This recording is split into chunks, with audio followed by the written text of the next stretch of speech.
Hi, welcome back. I want to apologize, but my iPhone storage got full, and because it's above my head, I couldn't see that the video stopped playing. But I know where it stopped at. We were just getting ready to put on this base piece, so let me walk you through it. This piece here that goes over the hinge and your spine is 6 inches by 9 7/8 or 9 3/4, depending upon how deep you want this to be.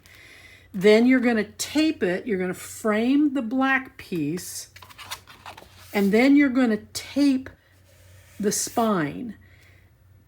And then when you tape the spine, put a strip down the center of the spine so that that's the first thing you lift off. Then put this in place. Then go in and pick out the rest of the tape, because you should have a framed tape, and then you should have at least 2 more strips on this piece. Then when you get that down, try not to really commit this tape right here. I then want you to come in, you're going to bend it like we did earlier, and you're going to come in and you're going to push this cardstock down the entire length of that gusset. And I want you to try your best and identify the edge of the chipboard on both sides of that gusset, because it will become important here in a minute. And then you're going to come over here and you're going to do the same thing. Now, if you press too hard, like I did, you're going to get a hole.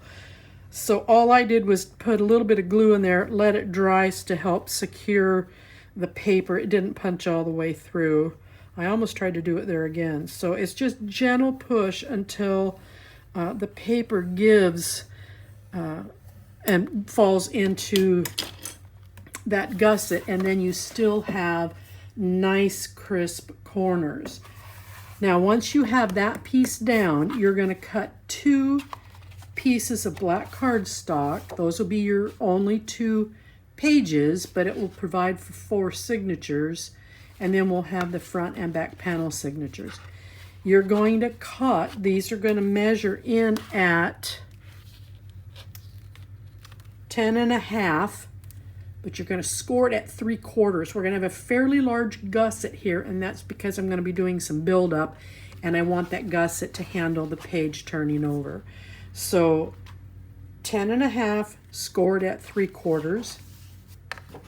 10.5, score at 3/4. And that half measurement allows you to close the book, and your pages are not exceeding beyond the edge of the album. And we will have some buildup here, so we always want to keep that inside. So that actually completes the album build. The next video, I promise I'll make sure my storage is available. We will then be working on the outside. I'll see you then.